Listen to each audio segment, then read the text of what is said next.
성경 속 이야기 중에서 누구에게나 가장 잘 알려진 이야기를 꼽으라면 단연 다윗과 골리앗에 관한 이야기일 겁니다. 골리앗은 엄청난 거인에 힘도 장사였습니다.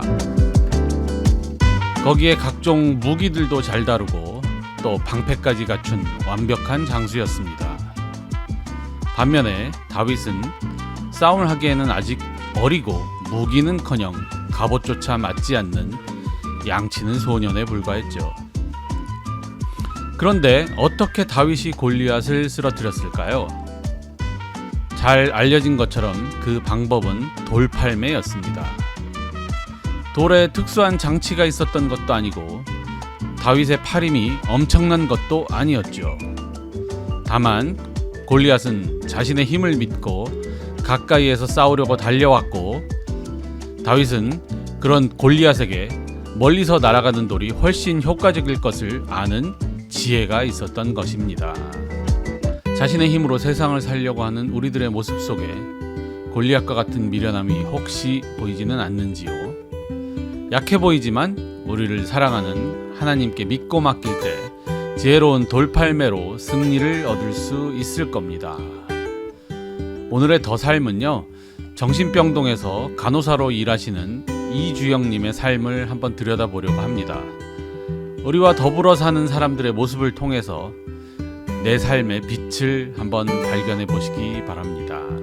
그럼 더 삶 시작하겠습니다. 안녕하세요. 이주영이라고 합니다. 지금은 출근길 새벽 6시입니다. 운전은 함께 출근하는 남편이 합니다. 인사하세요. 안녕하세요. 이경섭입니다. 네, 지금 출발합니다.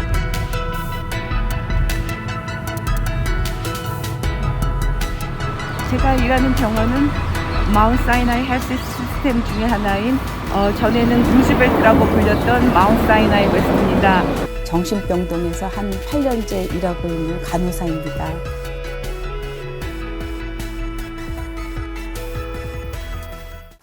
미국에는 1990년 3월 1일 정확하게 떨어졌어요. 뉴욕 그 에어포트로. 그 아버지께서 약간 이제 그 성견 지명이 있으셨나 봐요. 그래서 너는 딴 공부 안 하고 영어만 해라. 영어를 되게 좋아하고 영어를 많이 했어요. 거기 영어 그거 인트랜슬레이터 그거 해야 되겠다. 제가 그 꿈을 갖고 저 미국에 그래서 유학을 왔는데, 우리 아버지가 근데 사업을 하시다가 이제 제가 유학 갈 때 이렇게 되셨어요. 그래서 안 되겠다. 그럼 내가 고학을 해서라도 공부를 해야 되겠다. 근데 제가 일가 친척도 없고 아무도 없는 그 미국에 가갖고 내가 어떻게 그러면은 그걸 서바이브 하면서 그 대학원을 공부를 할까. 대학교 다닐 때 통역도 하고 뭐 애들 과외도 한 그 돈을 모아가지고 제가 이제 머마우스 칼리지라고 미드 조지에 있는 그 한 3개월 프로그램, 어학 그 프로그램에 제가 사인업하고 이제 아버지가 이제 비행기표만 대주셨어요. 그게 다예요. 그래갖고 오기 전에 그 이제 교회 그 학교 캠퍼스 앞에 있는 조그만 교회 가갖고 그냥 떼쓰듯이 하나님한테, 하나님 저 이제 조금 있으면 떠나요. 미국을 떠났는데요. 주님이 도와주시면 제가 하고 싶은 영어 공부를 대학원까지 할 수 있고요. 안 그러면은 저는 그냥 3개월만 하고 돌아야 돼요. 근데 주님이 도와주세요. 저는 정말 주님만 믿습니다 하고 그런 마음으로 그 성전 기도를 제가 정해갖고 미국 떠나오기 전에 그렇게 한 달간을 기도하고 왔어요. 그러니까 우리 아버지가 이제 육신의 아버지는 너무 이제 경제적으로 이제 사업이 이제 이렇게 어려워지셔가지고 저까지는 서포트를 못 해줄 것 같으니까, 그러면 하나님께서 제 아버지가 되주시면 안 돼요? 그러면서 제가 기도를 했어요. 그래서 제가 하나님 도우심으로 이제 어떻게 하나님 또 이제 고학을 또 하나님이 할 수 있는 그 아르바이트 자리를 또 주시고 어떻게 해갖고 제가 이 석사를 바쳤어요. 영어 교수법으로 해갖고 영어 선생 되는 그 마스터를 받았어요. 이제 아버지가 이제 사업을 오래 하신 분이고 하나님을 안 믿는 분이라고 너무 약주를 하세요. 그러니까 너무 이 술을 많이 드셔가지고, 그래서 항상 언제 아버지가 쓰러지시면 그거는 아닐 거다. 저는 이제 그걸 알았어요. 그냥 이렇게 알겠더라고요. 워낙 약주를 좋아하시고 이제 약간 그 알코올릭 수준이시니까. 어느 날 전화가 온 거예요. 엄마가 아버지가 피토하시고 이제 쓰러져 병원에 가셨다.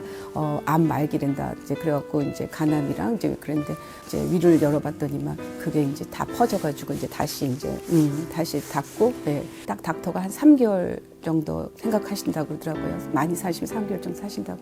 근데 아버지랑 이제 대학 졸업하고 나서 한 번도 이제 같이 있은 적이 많이 없는데 내가 그 아버지에 대한 애틋한 마음 때문에 이제 애들 두 남매를 데리고 한국에 들어가가지고 병간호를 우리 아버지가 하는데 어떻게 간호해야 될지 모르겠더라고. 암 환자를 간호해야 되는데 좀 안타깝더라고요. 그래서 그때 제가 뼈저리게 느낀 게 우리 집안에는 이렇게 메디컬 쪽으로 일하시는 분이 없어요. 야, 이거 대단한 것도 아닌데 예를 들면 이제 못 드셔서 다 토하실 때 이제 옆에 있는 이제 비지팅 널스가 오셔갖고 이제 간호사가 이제 수액을 그러니까 그 냉기를 해갖고 이제 아이비를 주시는데 그래서 저것도 되게 간단해 보이는데 내가 저런 거 알면 내가 우리 아버지를 도와줄 텐데 이제 그런 마음이 있었어요. 그렇게 그냥 막연히 생각하고 아버지가 이제 3개월 사신다고 그랬는데 그래도 8개월까지 버티셨어요. 거의 크리스마스 때 이제 다시 돌아왔어요. 여기를 미국을. 제가 기도를 했어요. 하나님, 저는 세 가지를 하고 싶어요, 주님. 첫 번째는 제가 크리스찬이니까 의미 있는 일을 하고 싶어요. 그런 거. 두 번째는 제가 이제 주님 앞에 11조를 드리고 싶어요. 세 번째는 우리 엄마가 혼자 되셨으니까 용돈을 매달 드리고 싶어요. 이제 그거 세 가지를 놓고 기도를 했는데 우연히 이제 우리 집에서 그 레코드 그 지를 그러니까 일간 그 치를 이제 그때 구독하고 있었는데 그때 거기에 눈에 확 들어오는 거예요. 레코드지에 거기에 그때 당시 뭐라고 했었냐. 그때 널스가 굉장히 부족한 때였는데 간호사들이 되게 부족한 때였는데 nursing shortage라고 그게 헤드라인으로 그게 이거다. 내가 이제 그게 마음으로 알아지더라고요. 내가 이걸 해야 되겠구나. This is it. 그때도 우리 아버지 간호할 때도 제가 그거를 좀 이렇게 막연하게 이걸 공부하면 좋겠다라는 생각을 했는데 거기에 보니까 내가 원했던 그런 널스가 뭔지에 대해서 그 신분이 잘 얘기를 해주고 있더라고요. 그래서 이거다. 그러면 내가 그거 영어 그거 공부했던 그거는 하지 말고 그럼 이걸 해야 되겠다. 그래갖고 그때 그걸 시작한 거예요. 그래갖고 전화리 아빠가 그때 은행에 일했었는데 나는 약간 돈키호테 스타일이에요. 그래갖고 아빠 난 너싱 스쿨 갈 거니까 그거 입학 책들 다 좀 참고서들 딱 다 빌려와 라이브러리 퍼블릭 라이브러리 가갖고 그래갖고 아빠가 또 잔뜩 빌려왔어. 그러니까 아기가 지금 그때 당시에 뭐 3살, 뭐 1살 조금 돌 지난 애가 이렇게 있었어요. 연년생이니까. 애들을 데리고서 이제 제가 이제 널싱 스쿨에 도전을 한 거죠. 근데 저는 널싱 스쿨이 그렇게 어려운 줄 몰랐어요. 저는 너무, 그러니까 무식하면 용감하다고, 이거 여기서 석선도 했는데 뭐 이거 못하겠어. 그렇게 해갖고 한 건데, 야, 미국 석사는 이거는 장난이고 그 다음에 휴메니티 과문은 이건 장난이더라고요. 그거 공부해 보니까 진짜 기본 베이직부터 다시 공부하는 거더라고요. 케미스트리, 바이올로지 그 다음에 뭐 이런 것들 제가 다 까먹은 것들부터 시작해서 그런 걸 또 들어가려면 입학 시험을 봐야 된대요. 그래서 어떡하냐. 그래도 이제 어플라이를 하려면 그 시험을 봐야 되니까 그 빌리온이 아빠 빌리온 그 참고 그 서를 그걸 가지고 공부를 했더니만 저는 기대를 안 했어요. 뭐 이게 되겠냐. 근데 그래도 한번 트라이는 하는 건 의미가 있지 않나. 내가 30대 그때 거의 중반이 다 돼갔으니까 기적적으로 두 군데에서 오라 그런 거예요. 또 뭐 장학금까지 조금 주면서 오라 그러는 거예요. 맨하탄에 있는 병원이. 그래서 그러면 장학금 조금 더 주는 데로 가야지. 그래가지고 이제 제가 그 BI 너싱 스쿨 지금 말하면 이제 Beth Israel School of Nursing이라고 있어요. 빨리 패스트 트랙으로 하면 2년도 걸릴 수 있어요. 그런데 그걸 저는 이제 애들 키우면서 해야 되니까 못 따라가겠더라고요. 시간상 너무 부족하니까. 그리고 이 공부라는 게 이게 너무 이게 정말 저는 그때 그렇게 공부가 힘든지 몰랐는데 막상 해보니까 다 메모라이제이션이기 때문에 시간이 많이 소요되는 공부더라고요. 그래서 이거 못하겠다 그래서 맨 처음에 저 안 하려고 했어요. 그래서 그냥 영어 요즘에 하다가 요즘 쉬었으니까 그냥 랭귀 스쿨 4학년 셈 치고 얘네 아빠 보러 아빠 나 안 갈래. 이제 이렇게 했었어요. 근데 이제 같은 클래스메이들이 주영 don't give up 그러면서 걔네들이 막 전화를 해주더라고요. 와서 같이 공부 다시 하자. 그래갖고 이제 다시 용기를 내가지고 이제 가갖고 이제 트랙을 돌려갖고 패스트 트랙에서 이제 슬로우 트랙 그냥 그걸로 돌려갖고 이제 3년 만에 그 레지스 너스 지금 간호사가 됐어요. 그러니까 하나님 은혜예요. 그러니까 애 둘 데리고 공부한다는 게 이게 사실은 되게 힘들잖아요. 근데 이게 진짜 하나님이 하신 것 같아요. 우리 집에서 딱 한 블락 반만 하면 거기 조그만 널서리가 있더라고요. 이것도 하나님이 플랜하신 것 같아요. 그냥 자고 있는 애들이 새벽에 수업이 있으니까 맨하탄에서 8시에 수업이 들어가니까 여기서 첫째를 타야지만 버스 타야지만 그 수업에 들어가거든요. 그래서 애들을 깨워가지고 야 엄마 학교 가야 될 애들이 다 자고 있는 애들 다 이제 인사불성이 애들 다 자는 애들을 그냥 강제로 옷 입히고 막 그래 엎들쳐 업고 막 이런 식으로 애를 갖다가 그냥 7시에 그 오로바미 그 널서리 스쿨이 오픈되는데 선생보다 제가 먼저 와서 선생님들 기다려요.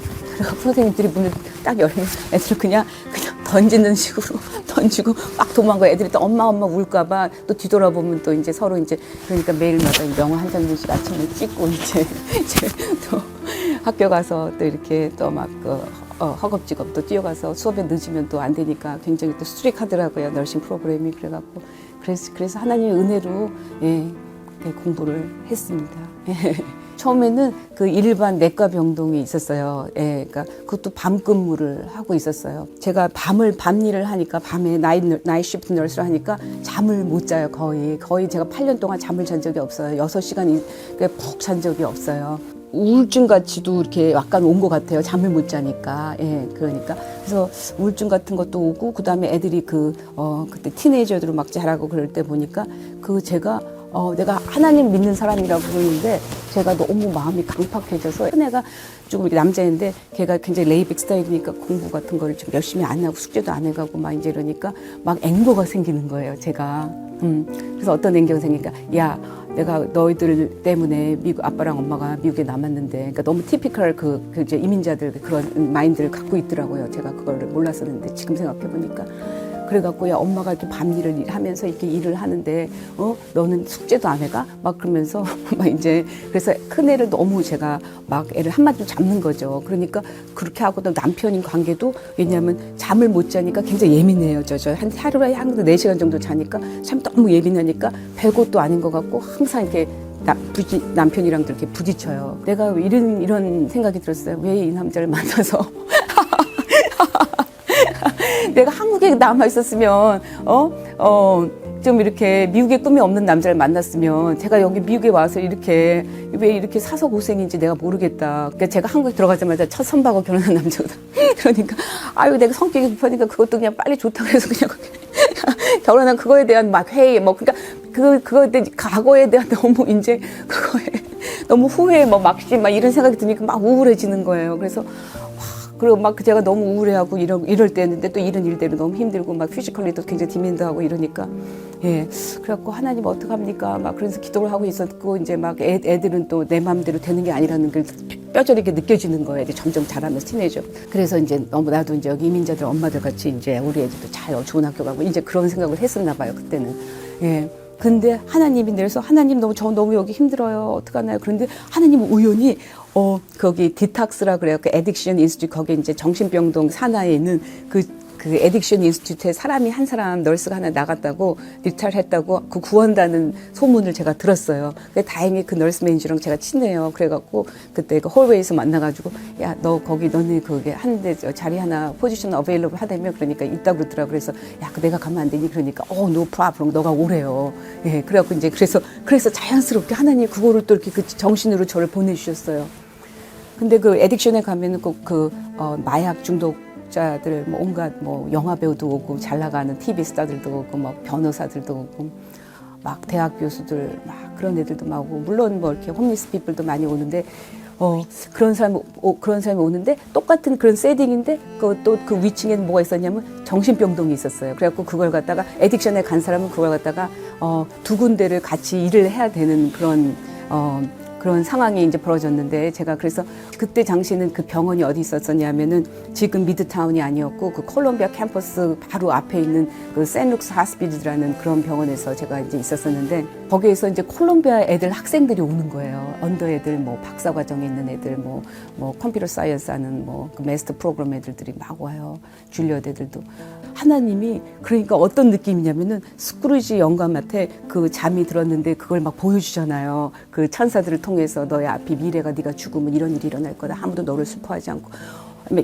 그런 것처럼 저를 눈을 뜨게 해주시는 거예요. 그러면서 거기 젊은 학생들이 많이 오니까 특히 이제 끼말 때라든가 이제 이렇게 midterm 이럴 때는 애들이 많이 와요. 페이퍼가 안 써지거나 아니면 시험을 무슨 프로젝트를 썼는데 이제 생각이 안 나면 애들이 미치는 거예요. 그래서 며칠 동안 잠을 안 자는 거야. 그래갖고 애들이 사이카딕 비헤이비어를 막 보이는 거예요. 그러면 이제 거기 이제 그 애들 그 스튜던트 헬스 거기에서 이제 그 카운슬러가 조금 이제 이상하다 그러면 이제 바로 우리 병원에 보내는데, 그런 애들을 젊은 학생들을 보고서 제가 눈이 띄어지는 거예요. 어떤 여자애 같은 경우는 내가 볼 때는 완벽한 거예요. 얼굴도 너무 이쁘고 이제 줄리어드 다니고 프리메드 공부도 하고 있는 애인데 걔가 말하는 게 엄마 아빠가 이제 유태인 주의식 엄마는 차이니즈인데 자기는 I'm not enough, I'm not good enough 계속 그렇게 얘기하는 거예요. 그렇게 자살 미수로 왔거든요. 근데 자기는 음악에 원래 바이올린을 주려도 했는데 자기는 바이올린 하는 게 싫대요. 자기는 앵커 워먼이 되고 싶은데 그래서 자기 커뮤니케이션에 그런 공부를 하고 싶은데 아빠는 엄마랑 절대 그 전공으로 하면 안 된다고 그러기 때문에 그러면 자기가 그럼 죽어야 되겠다. 자기 꿈을 못 이루면은 내가 죽는 게 낫겠다. 그걸 봤어요. 근데 걔 모습에서 그런 젊은이들이 너무 부모에 대한 욕심이라 그 때문에 좌절돼서 그 부모를 실망시키지 않기 위해서 그럴 바엔 내가 죽어야 되겠다. 그래갖고 막 점핑 해갖고 막 빌딩에 옥상에 올라가서 떨어지는 애들 그래갖고 다리 부러져갖고 ICU에다가 또 우리 병원에 그러니까 우리 병동 정신병동에 오는 애들 막 이런 젊은 애들을 만나면서 하나님 눈을 뜨게 해주는 거예요. 주영아, 네 아들이 눈물 난다. 그게 하기 싫어하는 공부를 네가 강제로 이렇게 해가지고 그게 너 아이의 미래가 될 수도 있는데 그러면서 하나님이 그걸 이렇게 보여주시는 거예요. 그래서 그때 내가 눈을 뜬 거예요. 그래서 맞아. 우리 애들한테 필요한 거는 사실은 말씀이고 이런 학교에 대한 그런 게 아닌데 그래서 제가 그때 굉장히 회개를 많이 했어요. 예. 이렇게 회개하고 나서 그때부터 내가 이제 하나님이 여기까지 보내준 데는 정신병동에 어떤 널스들은 정신병동을 되게 싫어해요. 락감 유닛이기 때문에 이게 폐쇄 공간에 있기 때문에 그 프리즌 개념이거든요. 한번 들어오면 나가기가 힘들고 이제 닥터가 이제 디스처리지 오도가 떨어져야지만 그 퇴원 오도가 떨어져야지만 나가기 때문에 그래서 싫어하는데 저는 그래서 이렇게 어느 기도 중에 이렇게 하나님이 나를 왜 보내주셨나 했는데 그거 이제 젊은이들이 좌절해가지고 막 자살 소동하고 막 이제 이런 걸 많이 보여주시니까 내가 얘네들을 위해서 좀 뭘 해줘야 되겠는데 하나님이 저를 갖다가 시각을 변화시키고 걔네들이 다 내 아이들처럼 보이게 하나님이 그 마음을 주시더라고요. 그래서 그때부터 한 게 제가 이제 아빠로 책을 좀 많이 오도해 아빠 영어 성경을 그래서 그때부터 제가 성경을 주기 시작했어요. 콜롬비아 남자는 백인 남자인데 걔는 읽기가 좀 싫은가 봐. 근데 그러면은 이제 애들한테 딜을 하는 거야. 야, 너 오늘 뭐 먹고 싶은 거 없냐? 너 부모가 여기 너 사우스에 살기 때문에 이제 못 오는데 내가 너 이거 한번 읽으면 같은 그러면 내가 뭐 이렇게 너 밖에 나가서 먹고 싶은 거 사줄게. 막 이런 식으로 해가지고도 이제 하고 뭐 이제 그래갖고 애들이 그래갖고 말씀이 들어가니까 정말 죽기를 정말 소원하는 애들이 그 영이 바뀌는 모습을 주님이 말씀으로 영이 바뀌는 거를 정말 예수님이 빛으로 오셨다 그러잖아요. 근데 그 말이 맞더라고요. 애들이 변하는 걸 정말 보이셨어요. 그래가지고 이게 하나 이렇게 보여주시니까 계속 하고 싶잖아요. 그때부터 시작한 게 그러니까 거의 한 7년 8년 전부터 얘가 정신 시작하고 나서 조금 있다가 이제 시작한 거예요. 그래서 이제 성경 보고 저는 전달자라고 생각해요. 그래서 그걸 읽게 제가 항상 인커리지 해주고 그다음에 내가 좋아하는 바이블스가 뭔지 알아? 그러면 시편의 1절에서 6절을 제가 가장 좋아하거든요. 그러면 그거 같이 내가 좋아하는 걸 먼저 읽어줄게. 그러면 이제 복 있는 자는 그 말씀 쫙 제가 또 같이 읽으면 애들이 맨 처음에는 하다가 조금 또 관심 생기면 걔들이 관심을 있는 건 애들을 보면은 이제 내가 이제 더 좋아하는 구절 딴 것도 이렇게 막 보여주면서 그래서 이제 그때 말씀을 제가 계속 전하면서 이제 상황이 되면 이제 상황을 봐서 해야 되겠더라고요. 그때 처음에는 막 무식하게 막 했는데 그러니까 무식하게 한 적이 한 분 있는데 그 할머니는 부디스트 주이시 할머니한테는 또 그거 자기 잠안 온다 그러니까 제가 야 나는 성경을 읽으면 너무 잠이 오는데 너 성경 읽어볼래? 그러니까 이분이 성경을 제가 갖다 줬어요. 그러니까 막 화를 내면서 야 너 지금 내가 무슨 종교 믿는 건 너 알잖아. 나 I'm Buddhist. 근데 you telling me to read the Bible? 그러면서 I'm gonna get you fired. 딱 그러더라고. 그래서 자기 너 보스 내가 만날 거래. 그래갖고 너 fire 당하게 만들 거라고 막. 그 이제 사건이 딱 있고 나서는 제가 이제 이건 그래도 이건 아니지. 그래서 내가 이제 조심해야 되겠다. 마음 조금이라도 열린 분한테만 이 말씀을 전해야 되겠다. 이제 그렇게 생각을 해서요. 그래서 지금까지 왔습니다. 네. Let all the elders say that this love was worth the wait. Let go and hear the sound. Pull all the barriers down. I'll cherish the one I've found. 더 삶에서는 여러분들의 질문과 사연을 받고 있습니다. 이번에는요, 여름 휴가를 갔다가 겪은 재밌는 일 또는 휴식을 통해서 새로운 재충전을 했던 사연을 받습니다. 보내실 곳은요, pmc.3@gmail.com이고요. 사연이 채택되신 분들께는 더 삶의 로고가 새겨진 예쁜 머그컵과 에코백을 보내드리도록 하겠습니다. 그리고 오늘의 이야기가 공감이 가셨다면 화면 오른쪽 아래에 있는 좋아요 버튼 꾹 눌러주시고요. 또 구독과 알림 설정 해두시면 가장 빨리 새로운 영상 만나실 수 있습니다. 무엇보다 친구와 친지들에게 많이 공유를 하셔가지고 그리스도의 씨앗을 그분들에게 심어주시기를 바라겠습니다. 오늘의 더 삶은 여기까지고요. 더 삶지기 김현기였습니다.